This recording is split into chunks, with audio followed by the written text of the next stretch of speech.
The palace corridors were silent that night. Too silent.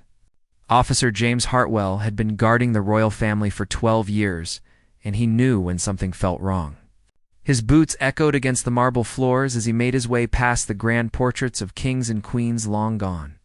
The air felt heavy, thick with a tension he couldn't name. It started 3 weeks ago. Small things at first. A misplaced document here. A canceled meeting there. Then the whispers began among the staff. Servants exchanging worried glances. Security protocols changing without explanation. And at the center of it all was her. Camilla. The woman who had climbed her. Way into the heart of the monarchy, James paused at the end of the hallway. Through the tall windows, moonlight spilled across the gardens. Everything looked peaceful, but his instincts screamed danger. He thought about his daughter at home, how she always said he worried too much. Maybe she was right, or maybe after years of service. He had learned to trust the knot forming in his stomach. Before we continue with what James discovered that night, if you love stories that reveal hidden truths and emotional journeys, please hit that subscribe button. You won't want to miss what happens next. The first real warning came from Margaret, the head housekeeper. She had served the family for 30 years. Her hands trembled as she pulled James into an empty drawing room. Her voice was barely a whisper. The young princes. Someone's been asking questions about their schedules, their routines, where they go. When they're alone? James felt his blood run cold. Who? Margaret's eyes darted to the door. I can't say, but watch the West Wing. Watch who comes and goes after midnight. That night, James volunteered for the late shift. He positioned himself where he could see the West Wing entrance without being seen. The palace settled into its nighttime rhythm. Lights dimmed. Footsteps faded. Hours passed. His legs ached. His eyes burned. He was about to give up when he saw movement. A figure in dark clothing slipped through the shadows. Too careful. Too practiced. James's hand moved to his radio, then stopped. He needed to see more. He followed at a distance, his training keeping his footsteps silent. The figure moved with purpose toward the private quarters. Toward the children's rooms. James's heart hammered. He couldn't wait any longer. He stepped forward, his voice cutting through the darkness.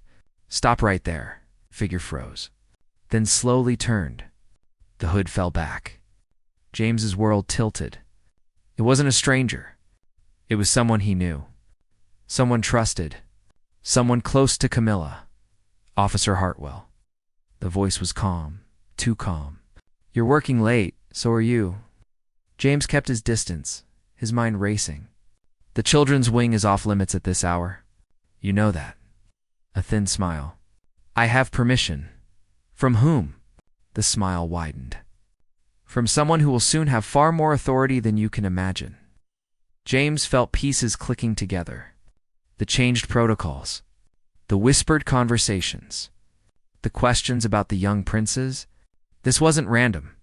This was planned, calculated, and it went higher than he wanted to believe.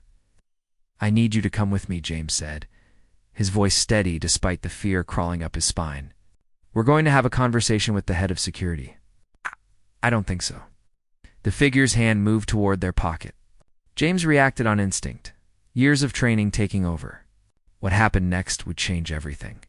Would expose a plot so dangerous, so carefully hidden, that even he couldn't believe the depths of betrayal woven into the palace walls. ****. The scuffle lasted only seconds, but it felt like hours. James had the figure pinned against the wall, his forearm across their chest. Papers scattered across the floor. In the dim light, James could see what had fallen from their pocket. Photographs, floor plans, schedules, and names. The young prince's names, circled in red.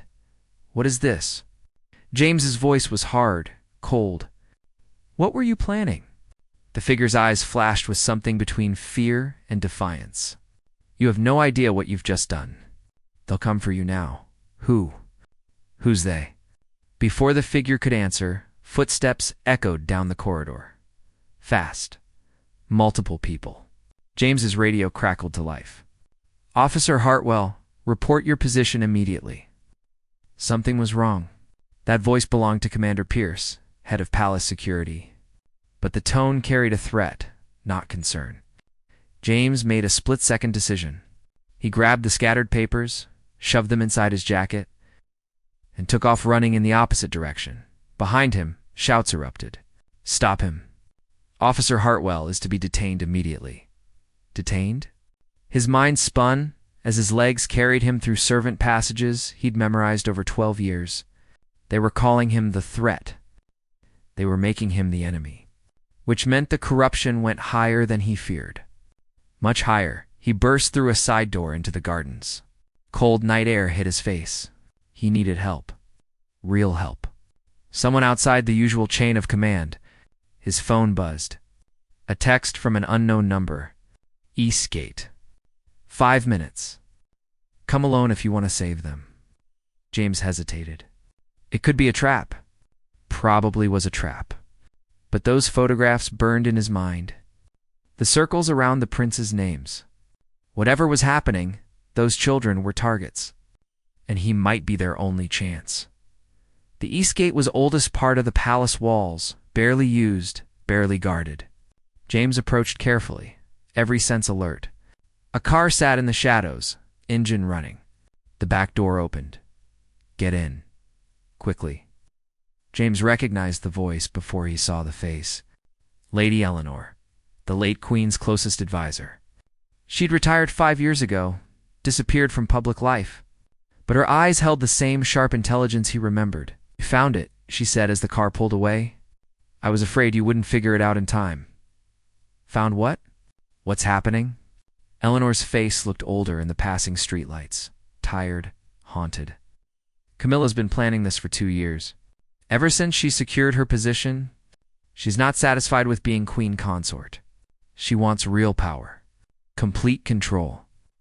That's not possible. The line of succession is law. Laws can be changed. Accidents can happen."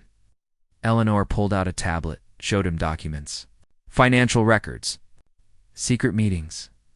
Payments to people in very dark places.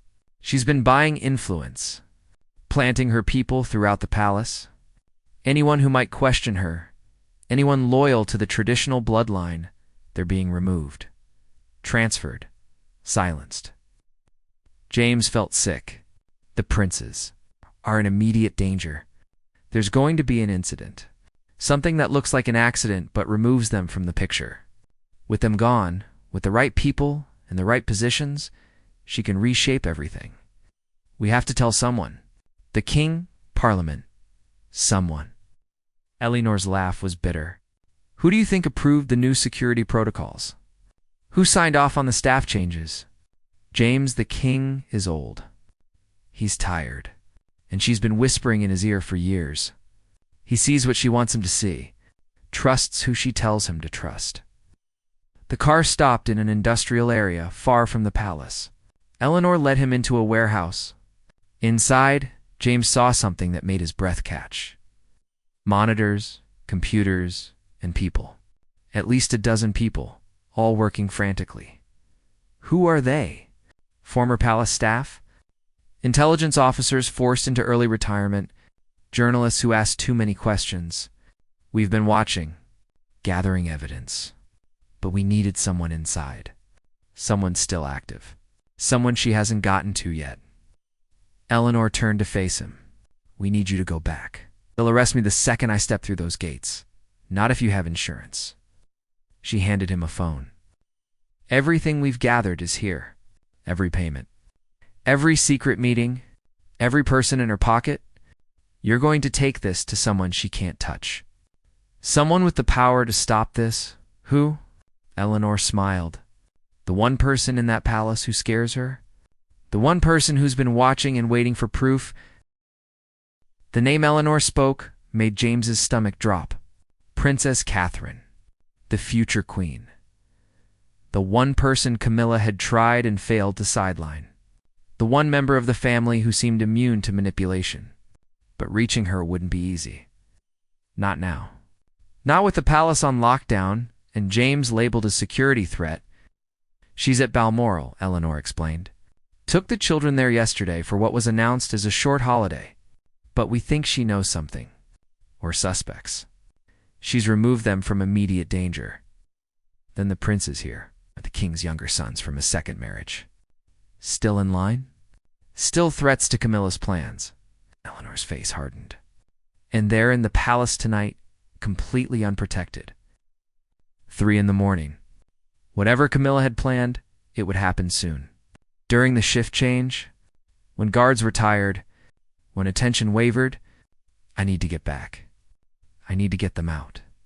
You'll be arrested. Not if I'm fast enough. The drive back felt endless. James's mind worked through possibilities, scenarios, and every one ended badly. But doing nothing guaranteed those children would die. He'd sworn an oath. To protect the royal family, all of them. Not just the ones Camilla approved of. Eleanor dropped him 2 blocks from the palace. The phone is encrypted. Catherine's private number is programmed. Once you have the princess safe, call her. No one else. Trust no one else. James nodded and disappeared into the pre-dawn darkness. He knew every camera, every patrol route, every blind spot. He'd helped design the current security system. Now, he'd use that knowledge against it. He slipped over the east wall where ivy grew thick and sensors had weak spots. Moved through the gardens like a ghost. The palace loomed ahead, lit windows marking where guards remained alert. He needed a distraction. Something to pull attention away from the children's wing. His eyes fell on the garage. Rows of royal vehicles, including the vintage collection the king prided himself on. James hated what he was about to do, but lives mattered more than metal and paint.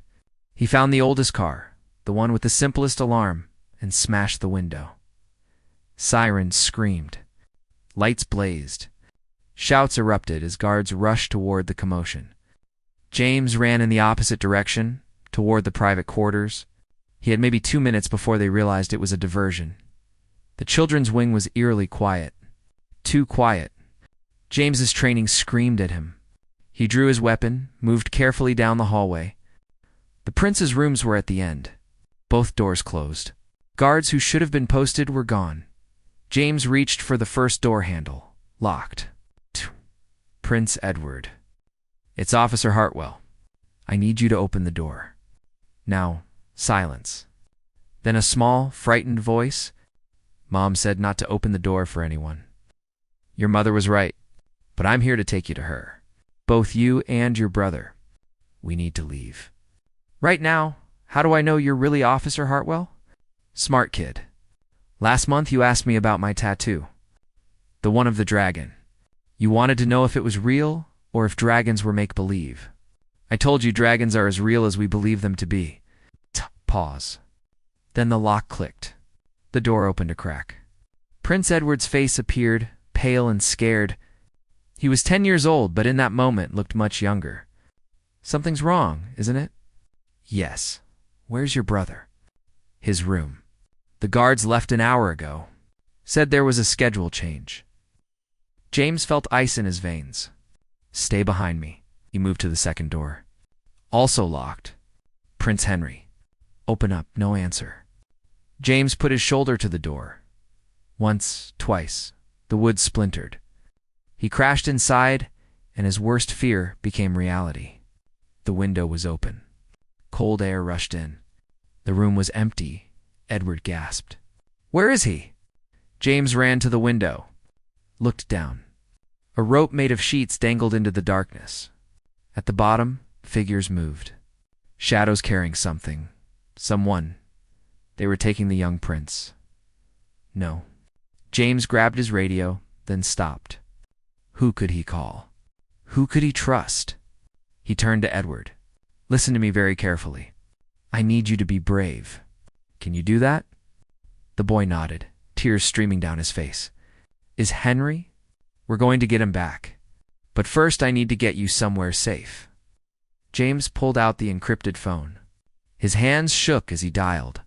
It rang once, twice. Then a woman's voice, calm but alert. This is Catherine, Your Highness.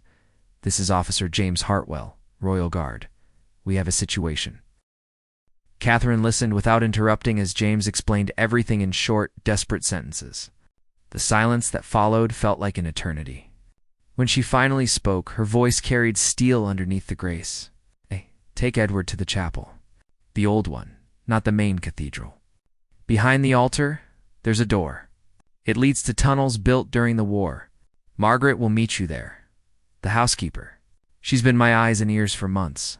James, listen carefully. Henry is alive. They need him alive. This isn't about murder.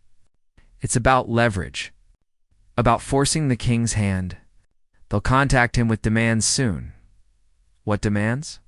Changes to the succession. New powers for the queen consort.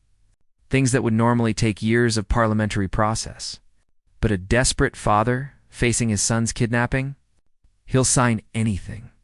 Catherine's voice dropped. We can't let that happen. The evidence Eleanor gave you, you still have it? James touched his jacket. Yes. Good. Get Edward safe. Then I need you to do something that sounds insane. I need you to let them catch you. What? Camilla thinks she's won. She thinks she controls everything. But she doesn't know about the evidence. Doesn't know we've been watching. When they take you in, when they question you, act scared. Act like you stumbled onto something you don't understand. Make them think you're alone. No allies. No backup. And then you tell them you want to make a deal. Tell them you'll give up everything you know, everyone you've told, in exchange for Henry's safety. They'll bring you to wherever they're holding him. They'll want to know if you're bluffing. James felt his throat tighten. You're asking me to walk into a trap? I'm asking you to be the bait that springs our trap. Catherine's voice softened slightly. I know what I'm asking. I know the risk. But Henry is 10 years old, James, and you're the only person in that palace right now that I can trust completely. Edward tugged James's sleeve. His eyes were wide with fear, but also something else. Determination. Do what she says. Save my brother. I'll be okay. James looked at this child trying so hard to be brave and felt something shift inside him. He'd spent 12 years guarding these people from a distance, professional, detached, but this wasn't about duty anymore. This was personal. Okay, he told Catherine. I'm in. The evidence. Hide it before you let them take you. Somewhere they won't find it even if they search you. And James? Don't actually tell them anything real. Feed them lies mixed with enough truth to sound convincing. Buy time. I'll have people in position within 6 hours. The line went dead. James looked at Edward. Let's go. They moved through the palace like shadows, using every passage James knew. The chapel was old, built centuries ago, mostly forgotten now. Candles flickered in the darkness, and there, as promised, stood Margaret. Her face was grim, but her embrace of Edward was warm. I'll keep him safe, she promised. Do what you must. James showed her the phone with all the evidence. If anything happens to me, if I don't come back, this goes to Catherine and to the press. Every news outlet you can find, understand? Margaret nodded and took the phone. God go with you. James slipped back into the palace proper. His heart hammered as he made his way toward the security center, toward the people hunting him. Every instinct screamed to run. Instead, he walked forward.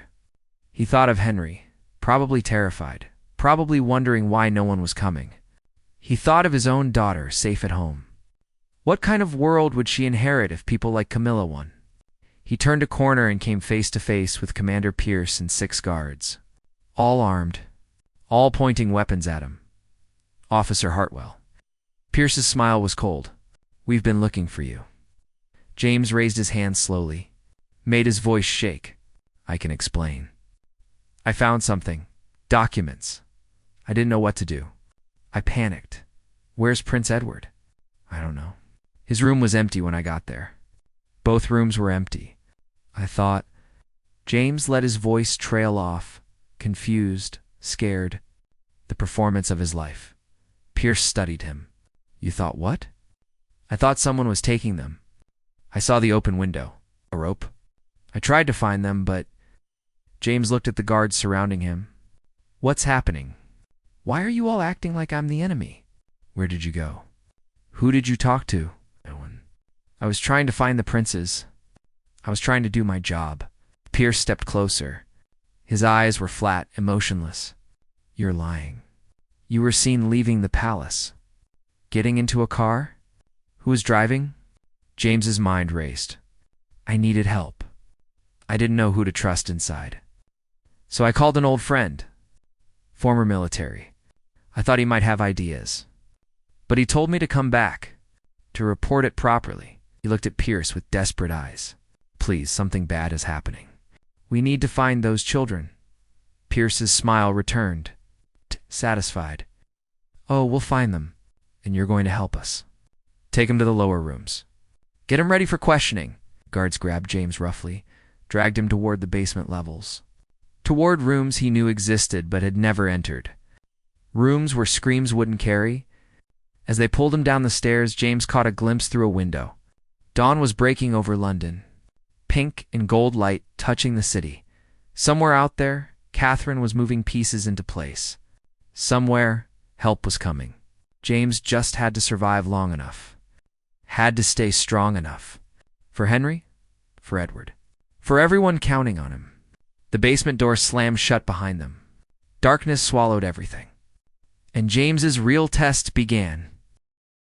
The room smelled of concrete and fear. James sat in a metal chair, wrists bound behind him. A single bulb swung overhead, casting shadows that danced across walls marked with stains he tried not to identify.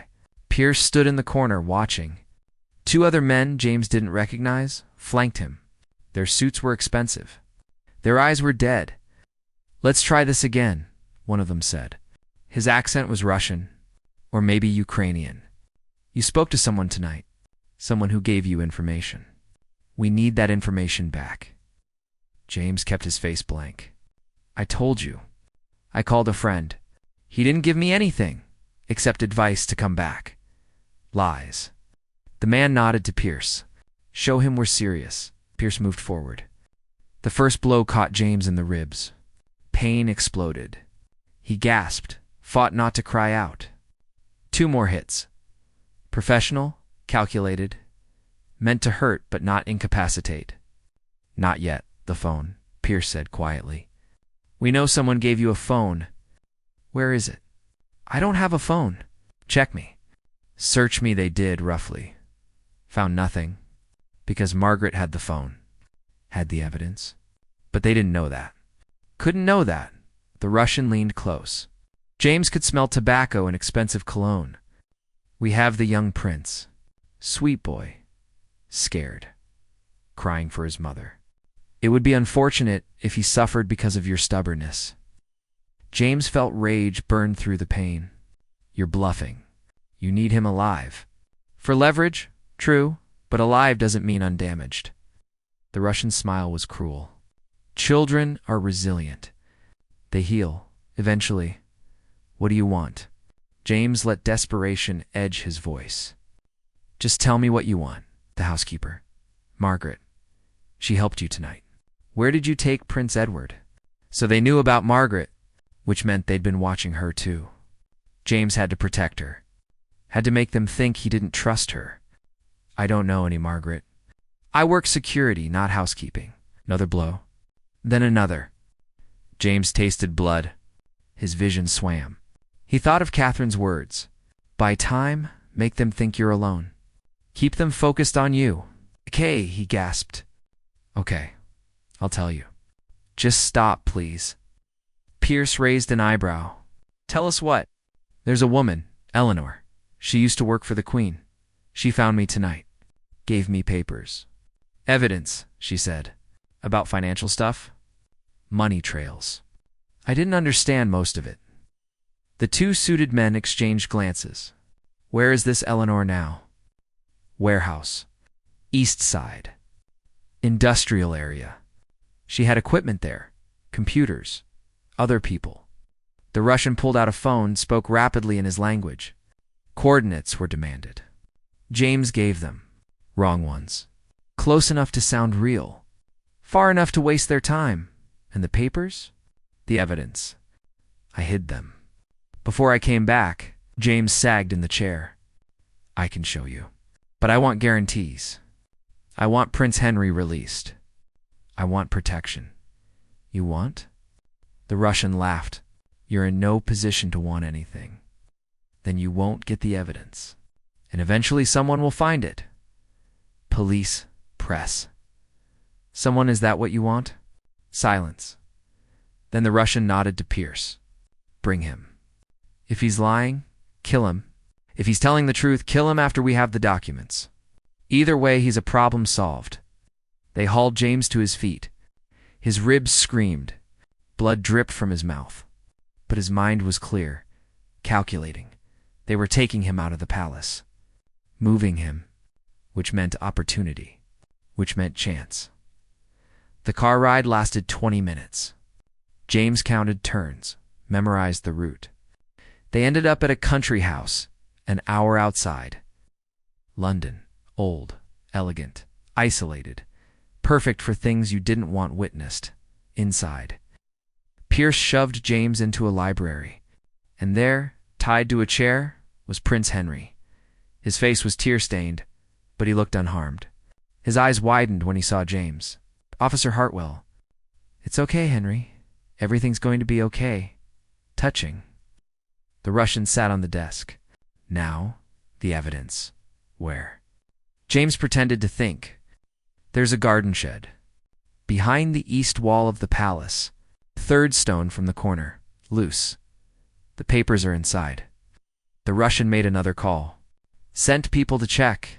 They'd find nothing. Because nothing was there? But it would take time. An hour? Maybe 2. Catherine had said 6 hours. James needed to stretch this as long as possible. While we wait, the Russian said, let me explain something. This isn't personal. It's business. The Queen Consort has plans. Good plans. Plans that will benefit many people. Wealthy people. Powerful people. But certain obstacles exist. Traditional bloodlines. Old laws. These things change slowly. Unless we motivate change. By kidnapping children. By creating situations that demand immediate action. The king loves his son. He'll do anything to get him back, including signing executive orders that bypass normal procedures. Once those orders are signed, once the precedent is set, everything else becomes easier. James looked at Henry. The boy was trying so hard to be brave. He's 10 years old. He's old enough to be a problem, not old enough to defend himself. Perfect leverage. The door opened. A woman entered. James's breath caught. Because he knew her. Had seen her around the palace for years. Lady Sarah, one of Camilla's closest advisors. She smiled at James like they were old friends. Officer Hartwell, what a mess you've made. Just following orders, ma'am. Protecting the royal family. The royal family is evolving.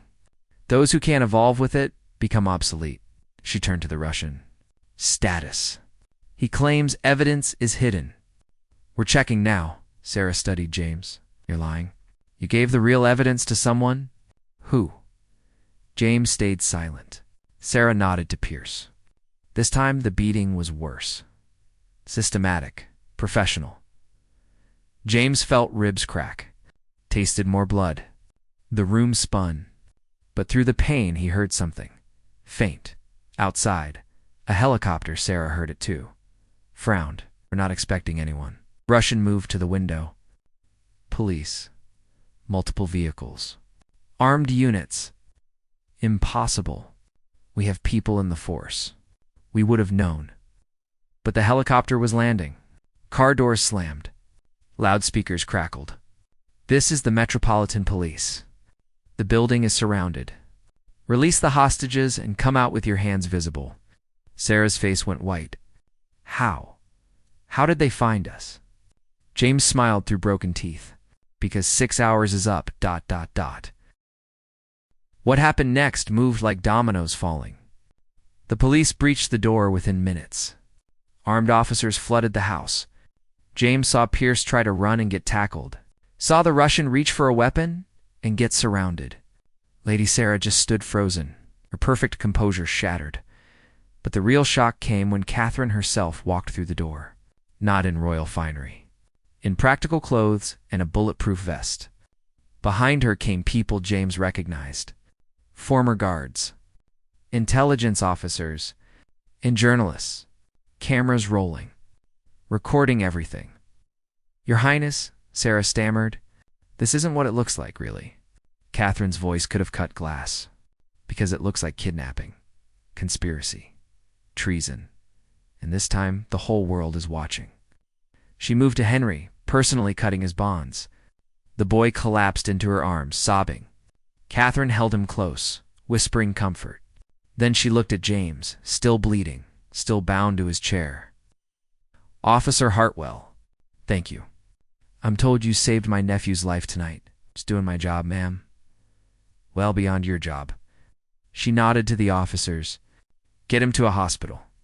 And someone find Prince Edward. Bring both princes to Balmoral as soon as possible." Over the next hours, the story exploded across every news outlet in the world. The evidence Eleanor had gathered, the evidence Margaret had protected, it all came flooding out. Bank records showing millions paid to key officials. Communications proving the conspiracy reached into Parliament, police, and palace staff. And at the center of everything, orchestrating it all, was Queen Consort Camilla. The king's reaction when it came was devastating in its coldness. Within 24 hours, Camilla was stripped of her title, arrested, charged with crimes that would ensure she never saw freedom again. The officials she'd bought were exposed. Careers ended. Some fled the country. Others faced prosecution. James watched it unfold from his hospital bed. Broken ribs, concussion, various contusions. But alive, he'd been declared a hero. There was talk of medals, honors. He didn't care about any of that. What mattered was Henry and Edward, safe now, reunited with their father, the bloodline preserved. The monarchy shaken but surviving. Catherine visited him on the third day. She came alone, without cameras or fanfare. Sat beside his bed like they were old friends. "They're calling you the man who saved the crown," she said. "I just did what was right." "That's rarer than you think, especially when doing what's right could cost you everything." She handed him an envelope. "From the king, a personal letter. In a position if you want it. Head of a new security division? One that operates outside normal channels. One that answers only to the direct line of succession." James thought about it. About going back to those corridors. Those responsibilities. "Can I ask you something?" "Anything. How did you know?" "How long did you suspect?" Catherine was quiet for a moment. A mother knows when someone threatens her children. Even when that someone smiles and pretends to be family. "I've been watching Camilla since she married my father-in-law, waiting for her to show her true face. You gave me the proof I needed, the evidence to act. And now the monarchy changes. We've been shown our vulnerabilities, our blind spots. We'll do better, be better. Because the alternative is extinction." She stood. "Rest, heal. Think about my offer. Whatever you decide, you have my gratitude. Always." After she left, James opened the envelope. The king's letter was formal but warm. Thanking him. Praising his courage. The position offered was real. Important, but James found himself thinking about his daughter. About nights spent worrying while he walked those palace corridors. About the price of duty. 2 weeks later, when he'd healed enough to stand without wincing, James made his decision. He returned to the palace one last time. Not as a guard. As a visitor, he met with Catherine privately. "I'm honored by the offer," he said. "But I'm retiring. I've given 12 years. Almost gave my life. I think I've earned the right to spend time with my family." Catherine smiled, nodded. "Of course, though I suspect we'll call on you for advice. If you're willing, always." As James walked out of the palace for the last time, he passed the portrait gallery. Stopped at a new edition. A photograph capturing the night everything changed. Police surrounding the house. Officers freeing the hostages. And in the corner, barely visible, James himself. Bloodied, but standing. A moment frozen in history, the media had moved on to other stories. The world kept spinning. But within the palace walls, things were different. More cameras, stricter protocols, and a new awareness that threats could come from inside as easily as from outside. Henry and Edward were seen more often with their father, closer, more protected. The king himself looked older, sadder, but perhaps wiser. Betrayal does that. Changes you. Makes you question everything you thought you knew. James heard later that Camilla's trial was brief. The evidence overwhelming. She was sentenced to 30 years. No parole, no privileges. Just walls and time to think about what ambition had cost her. Some of her conspirators turned on each other, desperate to reduce their sentences. Others stayed silent, perhaps hoping for mercy that never came. Lady Sarah, Commander Pierce, the Russian whose name turned out to be Dmitri. All convicted, all imprisoned. The system they'd tried to corrupt had turned on them with mechanical efficiency. Margaret received a commendation, retired with full honors. Eleanor was quietly brought back into the fold, her insights now valued instead of feared. The journalist who'd helped expose everything won awards, wrote books, told the story from every angle. But for James, the real victory was smaller, more personal. His daughter's birthday party, where he was actually present, not checking his phone, not distracted by duty, just there, fully there, watching her blow out candles and make a wish. "What did you wish for?" he asked later. She smiled. "Can't tell. It won't come true." "Fair enough." She hugged him tight. "I'm glad you're home, Dad. Really home." "Me too, sweetheart. Me too." That night, after she'd gone to bed, James stood at his window, looking at the distant lights of London. Somewhere in that sprawl, the palace still stood. The royal family still lived.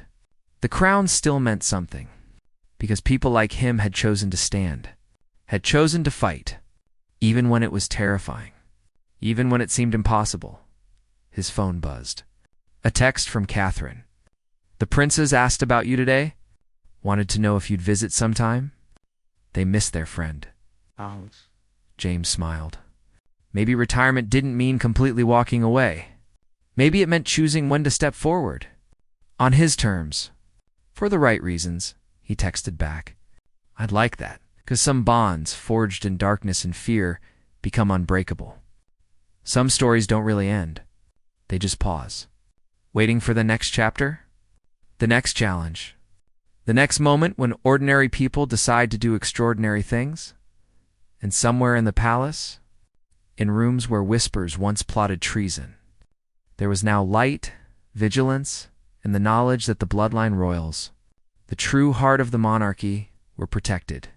Not just by walls or weapons or protocols, but by people who remembered what service really meant, what sacrifice demanded, what loyalty cost, and who would pay that price again if called.